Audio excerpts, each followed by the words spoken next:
Okay, welcome sa another vlog. Okay, ang gagawin ko ngayon ay magre-repair ako ng mamahaling scientific calculator.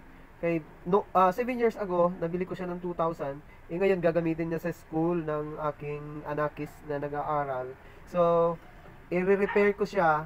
Itatry ko siyang i-repair, baka sakali makatipid. Ngayon, tinignan ko yung lumang battery niya. Yung lumang battery niya, ito, may kalawang. So, nangangalawang siya ito. Mayroon siyang kalawang. Ayan. So, ito siya. Mayroon siyang kalawang. Nangalawang siya ito. Itong part na to. So, nangalawang siya ito. So, posibleng nag-short ito. Nag-short. O may naputol sa loob. Kung bakit siya hindi gumagana. By the way, luma na rin yung baterya. So, tingnan natin yung cause kung bakit hindi siya gumagana kahit na bumili na ako ng bagong battery. Ang battery, nabili ko lang ng 60 pesos pero hindi siya umaandar. So, i-open ko na siya. Meron siyang isa, dalawa, tatlo, apat, anim na, meron siyang anim na tornilyong maliliit. So, ang gamit lang natin guys ay electronic screwdriver. Ayan, so, bubuksan natin, titingnan natin kung anong dahilan, kung bakit siya nasira at bakit hindi siya gumagana. Okay, tara, buksan na natin.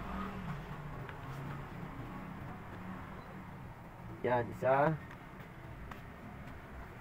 dalawa, tatlo. Okay. At saka apat.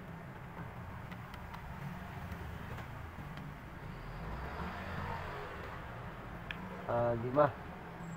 So, check natin dito. Dalawa lang ang suspecha dito, yung positive at saka negative na connection doon sa baterya.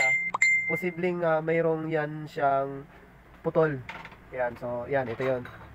Ayan, so ito yung loob. Okay. So, ito yung positive, yung pula. Ayan. So, nakakonect naman yung red. Ayan, nakakonect siya.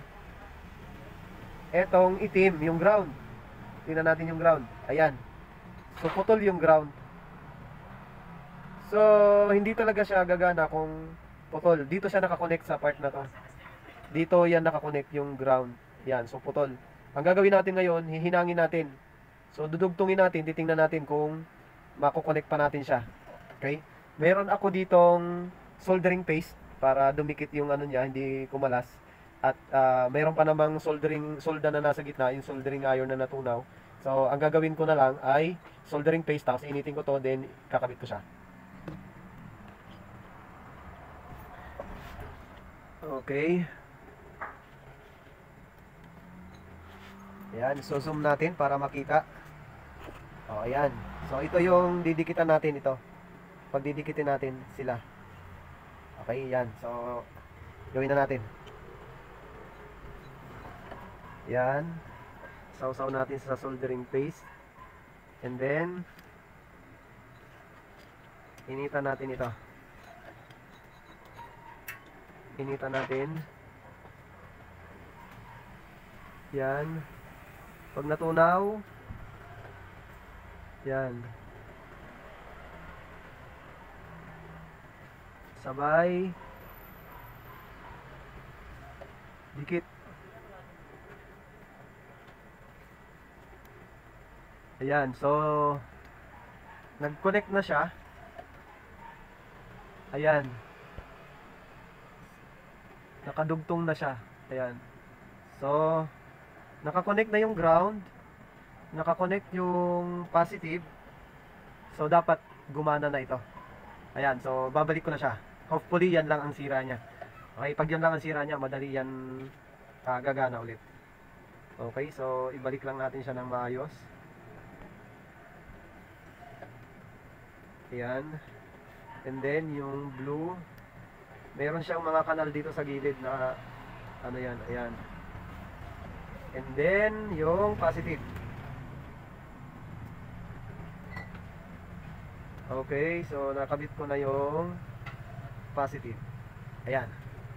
So, wala namang problema sa positive na connection. Dito lang naputol sa kulay itim. Ito yung negative niya. And then, naka-open naman yung kabitan ng battery.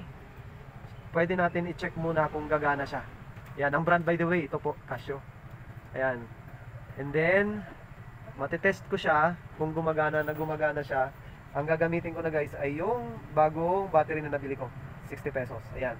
Tingnan natin po ha, dahil sa halagang 60 pesos, baka mapaandar natin, makatipid tayo ng 1,000 pag ito napagana natin. Ayan. So, nakakabit ko na yung baterya.